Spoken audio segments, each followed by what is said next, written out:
Hello दोस्तों, नमस्कार। स्वागत है आप सभी का अपने YouTube चैनल एग्जाम मस्ती 2.0 पर। आज हम मैथ के टॉपिक बैंकिंग पर बात करेंगे। पहला प्रश्न आपका है, खाता कितने प्रकार के होते हैं। बैंक में हम कई प्रकार या कई तरह के खाते खोल सकते हैं, जिनमें से कुछ प्रमुख खाते निम्नवत हैं। पहला है आपका बचत खाता। पहला बचत खाता, दूसरा चालू खाता, तीसरा सावधि जमा खाता, चौथा आवर्ती या संचयी जमा खाता, पांचवा अल्पवयस्क खाता। कौन कौन से खाते हैं? बचत खाता मतलब सेविंग्स बैंक अकाउंट, चालू खाता करेंट अकाउंट, सावधि जमा खाता फिक्स्ड डिपॉजिट अकाउंट, आवर्ती जमा खाता मतलब रिकरिंग डिपॉजिट अकाउंट, अल्पवयस्क खाता मतलब मिनर अकाउंट। तो कुछ प्रमुख 5 खाते यह हैं: बचत खाता, चालू खाता, सावधि जमा खाता, आवर्ती जमा खाता और अल्पवयस्क खाता। अब बचत खाता क्या होता है, चालू खाता क्या होता है, सावधि जमा खाता क्या होता है, अब इन पर चर्चा करेंगे। चलिए हम देखते हैं बचत खाता। बचत खाता क्या होता है? इस खाते का मुख्य उद्देश्य, जो बचत खाता है, इस खाते का मुख्य उद्देश्य कम और मध्यम आय वर्ग के लोगों के लिए बचत की भावना को प्रोत्साहित करना है। यह खाता बैंक द्वारा निर्धारित न्यूनतम धनराशि जमा करके खोला जा सकता है। हम अपने बचत खाते से धन निकालने के लिए आरएल फॉर्म या चेक भरकर धन निकाल सकते हैं। खाते में न्यूनतम धनराशि रखने पर जमाकर्ता को बैंक से चेक बुक भी प्राप्त हो सकती है। इस खाते में जमा धनराशि पर बैंक द्वारा कुछ ब्याज प्रदान किया जाता है। तो समझ गए होंगे आप कि बचत खाता जो होता है, कम और मध्यम आय, जिनकी इनकम कम और मध्यम है, उनकी बचत की भावना को प्रोत्साहित करना है इस बचत खाता का उद्देश्य। यह खाता बैंक द्वारा निर्धारित न्यूनतम राशि जमा करके खोला जा सकता है। कुछ न्यूनतम राशि बैंक में जमा करके ये खाता खोल सकते हैं। हम अपने बचत खाते से धन निकालने के लिए आरएल फॉर्म, विड्रॉल फॉर्म होता है, बैंक से मिलता है, उसको भरकर या फिर चेक भरकर धन अपने खाते से निकाल सकते हैं। खाते में न्यूनतम धनराशि रखने पर जमाकर्ता को बैंक से चेक बुक भी प्राप्त हो सकती है। इस खाते में जमा धनराशि पर बैंक द्वारा कुछ ब्याज प्रदान किया जाता है। तो बचत खाता जो है मध्यम वर्ग के, जो कम आय के वर्ग के लोगों के लिए बहुत ही अच्छा और बेहतर तरीका है अपनी बचत करने के लिए। चलिए दूसरा चालू खाता क्या है? चालू खाता बड़े व्यापारी जिनकी आय अधिक है, कंपनियां, निगम और संस्थाएं नगद लेन देन नहीं करते हैं, वे चेक द्वारा ही लेन देन करते हैं, इसलिए वे बैंक में अपना चालू खाता खोलते हैं। जो बड़े व्यापारी होते हैं, कंपनियां होती हैं, निगम और संस्थाएं होती हैं, वो बैंक से नगद लेन देन नहीं करते हैं, वे किसके द्वारा लेन देन करते हैं? चेक द्वारा लेन देन करते हैं, इसलिए वे बैंक में अपना चालू खाता खोलते हैं। इस खाते में बैंक जमा धनराशि पर कोई ब्याज नहीं देता है। इस खाते में बैंक जमा धनराशि पर कोई ब्याज नहीं देता है, परंतु इसमें बचत खाते की अपेक्षा धन को कई बार निकाला या जमा किया जा सकता है। कभी कभी बैंक खाताधारी से नाम मात्र की फीस लेता है। ये भी नोट कर लीजिए पॉइंट कि कभी कभी बैंक खाताधारी से नाम मात्र की फीस लेता है। तो चालू खाता का उद्देश्य क्या है कि जो बड़े व्यापारी होते हैं, कंपनियां होती हैं, निगम और संस्थाएं होती हैं, जो कि नगद लेन देन नहीं करते हैं, वो किसके द्वारा लेन देन करते हैं? चेक के द्वारा लेन देन करते हैं। तो इसलिए वो बैंक में अपना चालू खाता खोलते हैं। जो ब्याज मिलता है इस चालू खाता में, जो हमारी धनराशि जमा होती है, उस पर बैंक हमें कोई ब्याज नहीं देता, परंतु एक इसमें सरलता ये होती है कि इस खाते में आप धन को कई बार निकाल या जमा कर सकते हैं। इसके लिए कभी कभी बैंक खाताधारी से नाम मात्र मतलब थोड़ी बहुत फीस ले सकता है। चलिए तीसरा समझते हैं सावधि जमा खाता। सावधि जमा खाता क्या है? इसमें धन निश्चित अवधि के लिए लिया जाता है। इसमें धन निश्चित अवधि के लिए जमा किया जाता है। बैंक खाताधारी को प्रमाण पत्र प्रदान करता है। समझना ध्यान से, इसमें धन निश्चित अवधि के लिए जमा किया जाता है। बैंक खाताधारी को प्रमाण पत्र प्रदान करता है। इस प्रमाण पत्र पर राशि, समय, ब्याज दर, ब्याज के अदायगी की विधि और जमा का प्रकार आदि लिखा रहता है।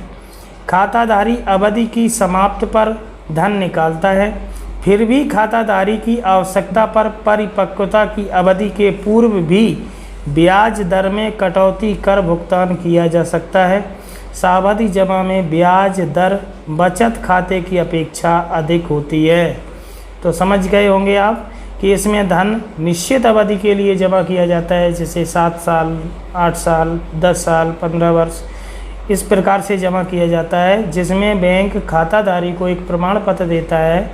उस प्रमाण पत्र पर कितनी राशि है उस अपने खाते में जमा की है, वो कितने समय के लिए जमा की है, कितनी उसकी ब्याज दर है, ब्याज के अदायगी की विधि किस प्रकार से है और जमा का प्रकार किस प्रकार से आपने जमा किया है, वो सारी बातें उस प्रमाण पत्र पर लिखी होती हैं सावधि जमा खाता में। जब अवधि समाप्त हो जाती है तो खाताधारी उस धन को निकाल लेता है बैंक से। फिर भी खाताधारी की आवश्यकता, अगर मान लीजिए बीच में कभी ज़रूरत आपको पड़ जाती है तो ब्याज दर में कटौती करके भुगतान बैंक कर सकती है। सावधि जमा में जो ब्याज दर है वो बचत खाते की अपेक्षा कुछ अधिक होती है। तो आप समझ गए होंगे इसको कि सावधि जमा खाता किस प्रकार का खाता होता है। चलिए आगे बढ़ते हैं। अगला है कि आवर्ती या संचयी जमा खाता। ये आवर्ती या संचयी जमा खाता क्या है? इसमें एक निश्चित धन जो 5 रुपये या 10 रुपये के गुणांक के रूप में होना चाहिए। प्रति माह निश्चित अवधि जो कम से कम 12 माह, अधिक से अधिक 10 वर्ष, अधिक से अधिक 10 वर्ष तक जमा करना होता है। इस खाते में ब्याज की दरें बचत खाते की दर की अपेक्षा अधिक होती हैं। यह योजना उन व्यक्तियों के लिए उपयोगी है जो नियमित रूप से अल्प धनराशि बचाना चाहते हैं, मतलब बराबर कंटिन्यू छोटी छोटी राशि को बचाना चाहते हैं। आवर्ती जमा योजना डाकघरों में भी संचालित है और इनकी ब्याज की दरें बैंक की ब्याज दरों से अधिक होती है। समझ गए होंगे आप आवर्ती या संचयी जमा खाता। इसमें एक धन जो होता है, एक निश्चित धन जो कि 5 या 10 के गुणांक में हो, आप 5 रुपये, 10 रुपये, 15 रुपये, 20, 25 रुपये भी जमा कर सकते हैं, या फिर 10, 20, 50, 100, 200 प्रति माह निश्चित अवधि जो कि कम से कम 1 साल, अधिक से अधिक 10 वर्ष तक जमा करना होता है। इस खाते में ब्याज की दरें बचत खाते की दर से अधिक होती हैं। बचत खाता जो होता है उसकी दर से इसमें अधिक कुछ होती है ब्याज की दर। यह योजना उन व्यक्तियों के लिए उपयोगी है जो नियमित रूप से अल्प धनराशि बचाना चाहते हैं, जो कि छोटी छोटी राशि को अपने मतलब सेविंग करना चाहते हैं। आवर्ती जमा योजना डाकघरों में भी संचालित है। इनकी ब्याज दरें जो होती हैं बैंक के ब्याज दरों से अधिक होती हैं। तो आप बेहतर से समझ गए होंगे कि आवर्ती या संचयी जमा खाता क्या होता है। चलिए 5वां है अल्पवयस्क का खाता। अल्पवयस्क मतलब जो 18 वर्ष की आयु से कम आयु वाला व्यक्ति होता है उसे अल्पवयस्क कहते हैं। अल्पवयस्क व्यक्ति को भी बैंक में खाता खोलने का अधिकार है। जो कि 18 वर्ष से कम के लोग हैं उनको बैंक में खाता खोलने का अधिकार है। वह चालू खाता खोलने का अधिकारी नहीं होता। चालू खाता कौन सा खाता होता है? जो कि व्यापारी या कंपनियां वगैरह खोलती हैं जिसमें कोई नगद भुगतान नहीं होता है, उस प्रकार का खाता जो चालू खाता है वो अल्पवयस्क व्यक्ति बैंक में नहीं खोल सकते। अल्पवयस्क व्यक्ति या तो अपने नाम से खाता खोल सकता है या अपने और अपने अभिभावक के संयुक्त नाम से, मतलब या तो अपने नाम से खाता खोल सकता है या फिर अपने अभिभावक के संयुक्त जॉइंट खाता भी खोल सकते हैं। अल्पवयस्क की आयु कम से कम 10 वर्ष होना आवश्यक है। 10 वर्ष से कम आयु की जो व्यक्ति होते हैं उनका खाता बैंक में नहीं खोला जा सकता। 10 वर्ष से कम की स्थिति में केवल अभिभावक ही खाता खोल सकता है। तो आप समझ गए होंगे कि अल्पवयस्क का खाता किस प्रकार का खाता होता है। चलिए आगे बढ़ते हैं। अगला प्रश्न है कि बैंक ड्राफ्ट क्या है।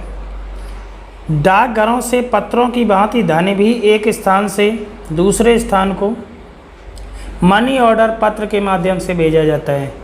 डाकघरों से जो धन एक स्थान से दूसरी जगह जो भेजा जाता है वो मनी ऑर्डर पत्र के माध्यम से भेजा जाता है। इसी प्रकार बैंक भी धन स्थानांतरण के लिए बैंक मांग पत्र, जिसे डिमांड ड्राफ्ट कहते हैं, या फिर बैंक ड्राफ्ट निर्गत करते हैं। कौन करते हैं? बैंक धन स्थानांतरण को लिए एक स्थान से दूसरे स्थान तक धन भेजने के लिए बैंक जो है बैंक मांग पत्र मतलब डिमांड ड्राफ्ट या फिर बैंक ड्राफ्ट निर्गत करते हैं। बैंक ड्राफ्ट एक आज्ञा के रूप में होता है जिसमें एक नियत राशि उस व्यक्ति को दिए जाने का आदेश होता है जो कि ड्राफ्ट लेकर जाएगा किसी अन्य बैंक में, किसी बैंक का ड्राफ्ट लेकर जाएगा तो आदेश पत्र उसे हम कह सकते हैं कि दूसरा बैंक को ये आदेश होता है कि जितनी उसमें राशि लिखी हुई है वो उसको प्रदान करे जो कि बैंक ड्राफ्ट लेकर आया है। उस व्यक्ति को दिए जाने का आदेश होता है जिसके नाम ड्राफ्ट निर्गत किया गया है। मतलब अगर आपके नाम है तो आप जाएं बैंक में तो आप उस धनराशि को प्राप्त कर सकते हैं। धन भेजने वाला व्यक्ति एक निर्दिष्ट राशि बैंक को देकर ड्राफ्ट बनवाता है। जो धन भेजने वाला व्यक्ति होता है उस जहाँ पे ये ड्राफ्ट बनवाया है वो धनराशि जो नियत धनराशि है उसको जमा करके बैंक में जमा करके वो ड्राफ्ट बनवाता है। बैंक धन पाकर ड्राफ्ट निर्गत करता है।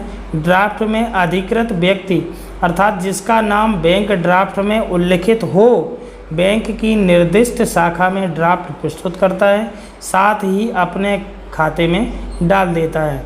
उसका भुगतान उसी के खाते के माध्यम से किया जाता है। ध्यान रहे ड्राफ्ट निर्गत करने वाली शाखा स्थानांतरित होने वाली धनराशि पर बैंक के नियम के अनुसार कुछ कमीशन लेती है।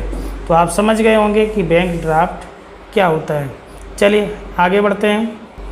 आगे क्वेश्चन है कि धन निकालने की कौन कौन सी विधियाँ होती हैं। धन निकालने की कौन कौन सी विधियाँ होती हैं। तो धन निकालने की 3 विधियाँ हैं।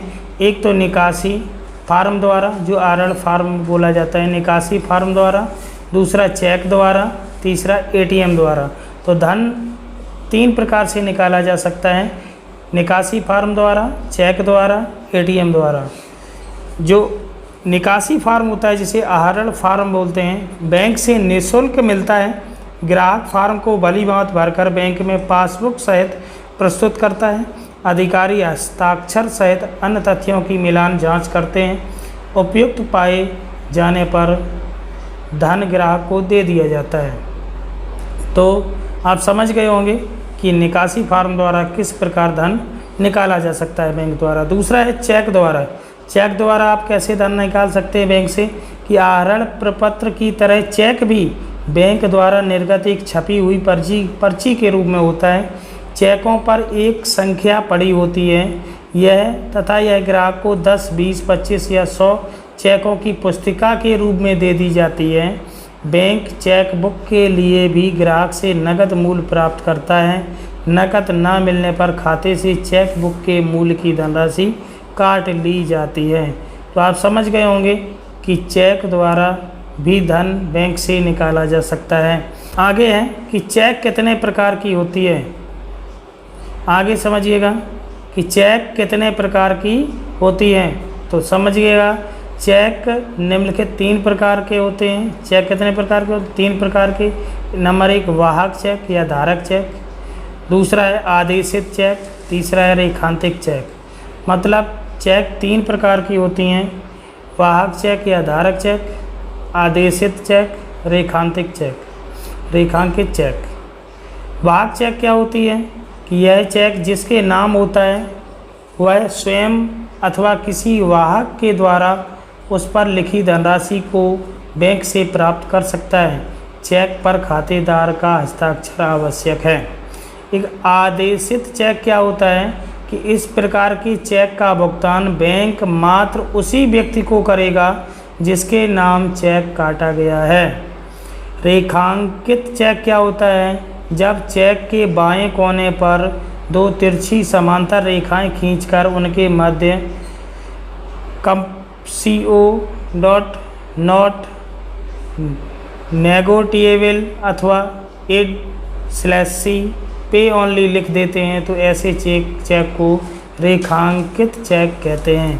तो आप समझ गए होंगे चेक 3 प्रकार के होते हैं। आगे प्रश्न है कि ATM क्या है?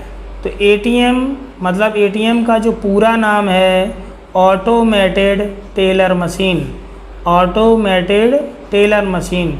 अगर ये प्रश्न पूछा जाए कि ATM का फुल फॉर्म क्या है तो ऑटोमेटेड टेलर मशीन। यह एक स्वचालित का मतलब अपने आप चलने वाली वह कंप्यूटरीकृत मशीन है जो ग्राहकों को वित्तीय हस्तांतरण से जुड़ी सेवाएं उपलब्ध कराता है। ATM के संचालन हेतु ATM कार्ड की आवश्यकता होती है। वस्तुतः ATM कार्ड बैंक द्वारा अपने खाता धारकों के लिए जारी किया जाता है। इस कार्ड के आगे की तरफ एक इलेक्ट्रॉनिक चिप लगी रहती है तथा पिछले हिस्से में एक खास चुंबकीय पट्टी होती है जिसमें खाता धारक जो होता है उसकी पहचान संख्या व अन्य आवश्यक जानकारियां कोड के रूप में अंकित होती हैं। तो ATM क्या है कि ATM संचालन के हेतु ATM कार्ड की आवश्यकता होती है। वस्तुतः जो ATM होता है ATM कार्ड जो होता है बैंक द्वारा अपने खाता धारकों के लिए जारी किया जाता है। इस कार्ड के आगे की तरफ क्या होता है? इलेक्ट्रॉनिक चिप लगी होती है तथा पिछले हिस्से में एक खास चुंबकीय पट्टी होती है जिसमें खाता धारक की पहचान संख्या व अन्य आवश्यक जानकारियां कोड के रूप में अंकित होती हैं। तो आप समझ गए होंगे कि ATM का पूरा नाम क्या है? Automated teller machine. तो ये प्रश्न पूछा जा सकता है परीक्षा में, इंपॉर्टेंट क्वेश्चन बनता है परीक्षा की दृष्टि से। चलिए आगे बढ़ते हैं। Online banking. ऑनलाइन बैंकिंग क्या है? ध्यान से समझिएगा कि ऑनलाइन बैंकिंग जिसे नेट बैंकिंग या इंटरनेट बैंकिंग भी कहते हैं, बैंकिंग का वह आधुनिक स्वरूप है जिससे बैंक ग्राहक को पारंपरिक बैंकिंग सुविधाएं किसी भी स्थान पर इंटरनेट के माध्यम से मिल जाती हैं। ग्राहक बैंक संबंधी सभी कार्य आसानी से बिना बैंक गए कर सकते हैं, जैसे कॉलेज की फीस जमा करना, मोबाइल बिल जमा करना, रेलवे आरक्षण, ऑनलाइन खरीदारी के लिए भुगतान आदि। परंतु तकनीक के दुरुपयोग से इंटरनेट के जालसाज ग्राहकों को हानि पहुंचा रहे हैं। अतः यह आवश्यक है कि ऑनलाइन बैंकिंग का प्रयोग सावधानीपूर्वक किया जाए। तो आप समझ गए होंगे कि ऑनलाइन बैंकिंग क्या है। आगे बढ़ते हैं। आगे प्रश्न है कि बचत खाते की पासबुक में प्रविष्टियों के आधार पर ब्याज की गणना किस प्रकार की जाती है? तो वर्तमान समय में रिजर्व बैंक के आदेशानुसार बचत खाते पर ब्याज की गणना खाते में दैनिक अवशेष के आधार पर की जाती है। इस ब्याज को प्रत्येक तिमाही खाते में भुगतान कर दिया जाता है। इस समय बचत खाते पर 3.5% वार्षिक की दर से ब्याज दिया जाता है, परंतु इस ब्याज दर को समय समय पर संशोधित किया जाता रहता है। ब्याज की गणना निम्नलिखित सूत्र से की जाती है। ब्याज बराबर मूलधन गुणे दर गुणा समय बटे 100। कैसे की जाती है? ब्याज बराबर मूलधन गुणा दर गुणा समय बटे 100। यहाँ पर मूलधन दैनिक अवशेषों का योगफल है, दर मतलब रेट किस दर पर है, समय कितना वर्ष है, बटा 100। तो इस प्रकार से ये जो बैंकिंग चैप्टर है इसमें महत्वपूर्ण जो भी प्रश्न बनते थे परीक्षा की दृष्टि से वो इस वीडियो में मैंने आपको बताई। कि ये वीडियो आपको कैसा लगा कमेंट करके ज़रूर हमें बताइएगा। आपको यदि अच्छा लगा हो तो वीडियो को शेयर भी करिएगा। यदि हमारे चैनल पर आप पहली बार आए हैं तो चैनल को सब्सक्राइब व बेल आइकन को प्रेस अवश्य कर लें ताकि आने वाली वीडियो की नोटिफिकेशन आपको मिलती रहे। मिलते हैं एक और अगली वीडियो में, तब तक के लिए जय हिंद, वंदे मातरम।